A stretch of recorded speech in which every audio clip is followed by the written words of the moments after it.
Bismillahirrahmanirrahim. Assalamualaikum warahmatullahi wabarakatuh. Waalaikumsalam warahmatullahi wabarakatuh. Selamat siang anak-anak. Siang, Bu. Bagaimana kabar kalian hari ini? Alhamdulillah baik. Alhamdulillah, tetap jaga kesehatannya ya, dan tetap perhatikan protokol kesehatan agar pandemi virus corona ini segera berakhir. Oke, sebelum kita mulai kegiatan pembelajaran pada hari ini, alangkah baiknya kita berdoa terlebih dahulu. Berdoa menurut kepercayaan agamanya masing-masing. Berdoa dimulai. Berdoa selesai. Oke, Ibu absen terlebih dahulu ya. Hari ini ada yang tidak hadir? Hadir semua, Bu. Hadir semua. Oke, berarti nihil ya. Anak-anak, apa ada yang masih ingat minggu lalu kita belajar materi tentang apa? Beda potensial listrik, Bu. Ya, benar sekali Tiara. Minggu lalu kita mempelajari materi tentang beda potensial listrik, di mana beda potensial listrik ini artinya adalah perbedaan jumlah elektron pada suatu arus listrik. Merujuk pada pertemuan-pertemuan sebelumnya, ada yang masih ingat tidak? Biasanya kita kalau menemukan listrik statis itu di mana aja ya? Di penggaris digosok-gosokkan ke rambut, Bu. Ya, benar. Terus di mana lagi? Debu yang menempel di titik. Ya, terus satu lagi, di mana lagi? Di petir. Nah, ya, dan lain sebagainya. Benar sekali Vidya. Jadi, listrik statis itu biasa kita temukan di penggaris yang kita gosok-gosokkan ke rambut, atau penggaris yang kita gosok-gosokkan ke kain wol, terus pada debu yang menempel di layar TV, atau di petir ketika hujan sedang turun ya, kurang lebih seperti itu. Nah, sekarang Ibu mau tanya nih, apakah di dalam tubuh makhluk hidup itu juga terdapat listrik atau tidak ya? Ada, Bu. Ada? Ya, benar sekali Balkis. Ya, jadi anak-anak, di dalam tubuh kita ini juga terdapat yang namanya listrik statis. Dengan adanya gejala listrik ini, maka otak kita akan memerintahkan tubuh kita untuk melakukan berbagai hal seperti itu. Nah, contohnya nih, ketika kalian digigit oleh semut, ya kan, kalian tidak dapat merasakan rasa sakit. Nah, ketika kalian sudah merasakan rasa sakit ini, maka otak kita akan memerintahkan tangan kita untuk mengusap-ngusap rasa sakit tersebut seperti itu. Oke, setelah kalian melakukan kegiatan pembelajaran pada hari ini, kalian nantinya akan tahu bagaimana bagian dan fungsi sel saraf. Kemudian kalian akan mengetahui tentang kelistrikan pada manusia dan hewan seperti itu ya. Tujuan pembelajaran kita pada hari ini yang pertama yaitu mengidentifikasi bagian dan fungsi sel saraf. Yang kedua, menjelaskan prinsip kelistrikan pada makhluk hidup. Yang ketiga, menyebutkan hewan-hewan penghasil listrik. Dan yang terakhir yaitu menyajikan hasil pengamatan mengenai kelistrikan pada makhluk hidup. Minggu lalu Ibu sudah memerintahkan kalian untuk membawa alat dan bahan praktikum ya. Apa semuanya sudah membawa? Sudah, Bu. Ya, sudah membawa katak, Sudah. capit buaya, Sudah. baterai 9 volt. Sudah. Oke, kalau misalnya semuanya sudah dibawa, sekarang silakan duduk sesuai dengan kelompoknya masing-masing ya. Sudah semuanya? Sudah, Bu. Kalau semuanya sudah duduk sesuai dengan kelompoknya masing-masing, mari kita simak video yang akan Ibu tampilkan berikut ini. Kali ini kita akan membahas sesuatu yang spesial. Seluruh tim Neuron memutuskan bahwa video ke-10 ini akan didedikasikan untuk menjelaskan apa itu sel syaraf atau neuron. Kita semua tahu bahwa sel syaraf merupakan sel yang mengantarkan impuls listrik di tubuh kita. Otak kita terdiri dari sekitar 86 miliar sel syaraf yang bekerja sama dalam menerima maupun menghantarkan impuls antara otak dan seluruh bagian tubuh lainnya. Tapi sebenarnya bagaimana sih cara kerjanya?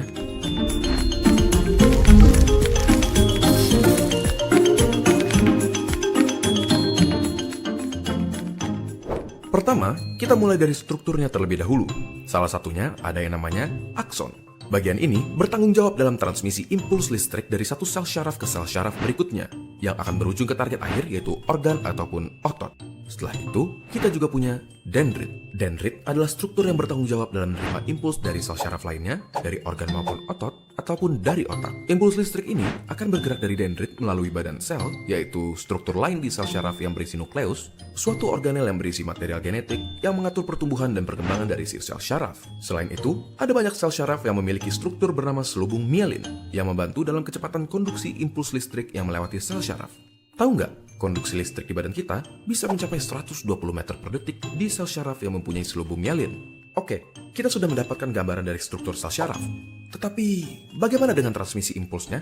Bagaimana caranya otak kita menyuruh jempol kita misalnya untuk bergerak? Di awal, melalui suatu mekanisme yang kompleks, otak kita membentuk sesuatu yang bernama potensial aksi dan meneruskannya sepanjang syaraf yang bertanggung jawab untuk menggerakkan jempol.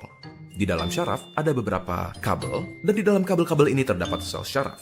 Di antara satu sel syaraf ke sel syaraf berikutnya, ada celah yang bernama sinaps. Jadi, potensial aksi yang merupakan si listrik akan diterima oleh dendrit di sel syaraf utama, diteruskan melalui tubuhnya dan mencapai akson. Di beberapa neuron atau sel syaraf pertama, ada sesuatu yang bernama neurotransmitters, suatu zat kimia yang berperan dalam konduksi listrik dari satu sel syaraf ke sel syaraf berikutnya. Neurotransmitter akan dilepaskan ke sinaps dan menghasilkan suatu potensial aksi di sel syaraf kedua. Di sini, listrik tersebut akan dioper dari satu sel syaraf ke sel syaraf berikutnya. Sampai akhirnya, sel syaraf terakhir menyampaikan si listrik ke otot yang bertanggung jawab dalam menggerakkan si jempol. Alhasil, jempol kita pun berhasil digerakkan. Melalui pengertian proses ini, lahirlah nama neuron dengan harapan kami dapat menerima informasi, mengolah informasi, dan menyampaikannya kepada kalian semua dengan tujuan mengedukasi. Kami ingin mengucapkan terima kasih kepada semua dari kalian yang senantiasa mendukung kami selama ini, dan kami juga mengucapkan selamat datang kepada kalian yang baru hadir di dalam perjalanan panjang ini. Jadi, apakah otak kalian sudah memicu tangan kalian untuk memencet tombol subscribe dan like? Ya, dari video yang sudah kita saksikan bersama, apakah ada yang ingin bertanya? Saya, Bu. Ya, silakan. Tiara, mau tanya apa? Bagaimana bentuk listrikan yang terjadi pada sel saraf? Apakah sama dengan listrik yang ada di rumah? Ya, bagus sekali pertanyaan dari Tiara ini. Ada yang bisa jawab nggak kira-kira? Ada yang bisa jawab? Ada, Bu. Oke, kalau misalkan nggak ada, ya jadi kelistrikan yang ada pada tubuh kita ini berbeda ya dengan listrik yang ada pada rumah tangga. Kalau misalkan listrik yang ada di dalam tubuh kita ini hanya sebatas dengan komposisi ion dan pergerakan ion. Nah, minggu lalu kan kita sudah belajar kan tentang ion. Nah, ion ada ion apa aja? Ada ion positif dan ion negatif. Ya, di dalam tubuh kita juga ada kedua ion tersebut. Jadi listrik yang ada di tubuh kita ini beda ya sama listrik yang ada di kabel-kabel rumah tangga. Seperti itu ya. Untuk jawaban lebih jelasnya lagi, mari kita buktikan melalui kegiatan praktikum yang akan dilakukan pada hari ini. Sebelum kita melakukan kegiatan praktikum pada hari ini, Ibu akan membagikan LKPD kepada kalian. Ayo, perwakilan kelompoknya maju ke depan untuk mengambil LKPD. Oke, anak-anak, apakah semuanya sudah memegang LKPD? Sudah, Bu. Oke, kalau misalkan sudah, langsung saja hari ini kita akan membuktikan percobaan yang dilakukan oleh Galvani. Jadi, dari percobaan yang dilakukan oleh Galvani, dikatakan bahwa di dalam tubuh makhluk hidup itu terdapat arus listrik. Nah, hari ini mari kita buktikan apakah benar di dalam tubuh makhluk hidup itu terdapat arus listrik. Jadi, di sini sudah ada LKPD yang harus kalian isi ya. Di LKPD ini sudah ada alat dan bahan, sudah ada langkah kerja dan lain sebagainya. Nah, di langkah kerja pertama kalian harus menyiapkan alat dan bahan yang sudah kalian bawa, kemudian kalian buat sebuah rangkaian ya, rangkaian antara kabel, capit buaya dan baterai seperti ini ya. Kemudian kalian bedah kaki katak hingga otot kakinya terlihat ya, dikuliti. Kemudian hubungkan rangkaian yang sudah kalian buat tadi. Salah satu capit buayanya diselipkan di saraf-saraf bagian dalam otot kaki katak. Terus yang satu lagi diselipkan pada saraf-saraf yang ada di luar kaki katak. Ya. Selanjutnya, jika sudah diamati setiap 20 detik sekali. Jadi dalam 5 menit kalian harus mengamati pada menit pertama, menit ketiga, dan menit kelima ya. Kemudian jika sudah melakukan percobaan tersebut, kalian harus mengisi pertanyaan-pertanyaan yang sudah tertera di LKPD ini. Kalian bisa mencari jawabannya di buku paket yang sudah kalian punya atau pada internet ya, asalkan nanti kalian mencatat sumber referensinya pada daftar peserta. Nah, jika sudah, jangan lupa diisi juga kesimpulannya. Kesimpulannya itu isinya adalah kesimpulan hasil percobaan yang sudah kalian lakukan seperti itu ya. Baik, jika tidak ada pertanyaan mengenai pengisian LKPD, silakan dimulai kegiatan praktikumnya. Jangan lupa dibuat laporan sementaranya. Formatnya sudah Ibu cantumkan di papan tulis ya. Silakan dimulai.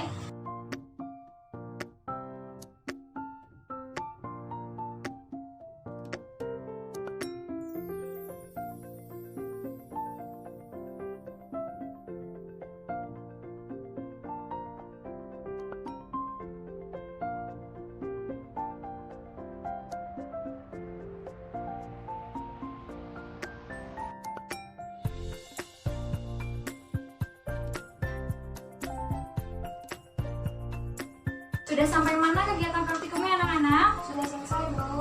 Apakah berhasil semua? Iya, Bu, berhasil. Alhamdulillah, jika sudah berhasil semuanya, jangan lupa diisi pertanyaan-pertanyaan yang sudah tertera pada LKPD dan jangan lupa juga buat laporan sementaranya ya. Iya, Bu. Sudah selesai semua anak-anak? Sudah, Bu. Oke, jika semuanya sudah selesai, setiap kelompok harus mempresentasikan hasil percobaannya ke depan kelas ya. Iya, Bu. Oke, kita mulai dari kelompok 1. Silakan kelompok 1. Ya, hasil percobaan dari semua kelompok sudah bagus-bagus ya. Oke anak-anak, ibu hanya ingin menambahkan sedikit saja. Jadi sudah terbukti ya bahwa di dalam tubuh makhluk hidup itu terdapat arus listrik dan percobaan yang dilakukan oleh Galvani juga terbukti. Nah, hal ini ditandai dengan adanya gerakan berkedut atau berkontraksi ketika otot paha kaki katak diberikan rangsangan arus listrik. Kenapa sih hal tersebut dapat terjadi? Ada yang tahu? Hal tersebut dapat terjadi karena adanya pergerakan ion di dalam dan di luar membran sel. Nah, rangsangan yang kuat dari luar membran sel akan mengaktifkan pompa ion sehingga menyebabkan terjadinya pertukaran ion. Jadi pada saat sel saraf sedang tidak menghantarkan impuls, bagian luar membran sel saraf ini bermuatan listrik positif, sedangkan bagian dalamnya bermuatan listrik negatif. Nah, hal ini disebut dengan yang namanya beda potensial listrik pada membran bagian luar dan membran bagian dalam, seperti itu. Ya, jadi hasil dari pertukaran ion ini akan diterima oleh dendrit, kemudian diteruskan menuju akson, kemudian diteruskan lagi menuju otot, lalu timbullah sebuah gerakan-gerakan tertentu. Oke anak-anak, alhamdulillah kegiatan pembelajaran kita pada hari ini sudah selesai. Adakah yang bisa membuat kesimpulan dari kegiatan pembelajaran kita hari ini? Saya, Bu. Ya, silakan Balkis. Jadi, di dalam tubuh makhluk itu terdapat listrik, Ya, terutama pada sel saraf. ya benar sekali dengan apa yang dikatakan oleh Balkis. Jadi listrik itu tidak hanya terdapat pada rumah tangga saja ya, di dalam tubuh kita juga terdapat listrik, tepatnya pada sel saraf. Nah, selain itu ada beberapa hewan juga yang dapat menghasilkan listrik. Contohnya ada belut listrik, ada platypus dan lain sebagainya, seperti itu ya. Apakah sudah paham semuanya? Paham, Bu. Oke, kalau misalkan sudah paham semuanya, silakan laporan sementaranya dikumpulkan ke depan dan untuk pengerjaan LKPD-nya bisa kalian lanjutkan di rumah dan dikumpulkan minggu depan ya. Ayo silakan dikumpulkan ke depan. Oke, semua laporannya sudah dikumpulkan ke depan ya. Nah, sekarang ibu akan mengadakan post test untuk menguji sejauh mana sih pemahaman kalian mengenai kelistrikan pada makhluk hidup. Ya, silakan sekarang dikeluarkan kertas lembar. Sudah semuanya? Sudah, Bu. Oke, nomor 1 ya, waktu pengerjaan post testnya sudah habis, silakan dikumpulkan ke depan. Oke anak-anak, alhamdulillah kegiatan pembelajaran kita pada hari ini sudah selesai.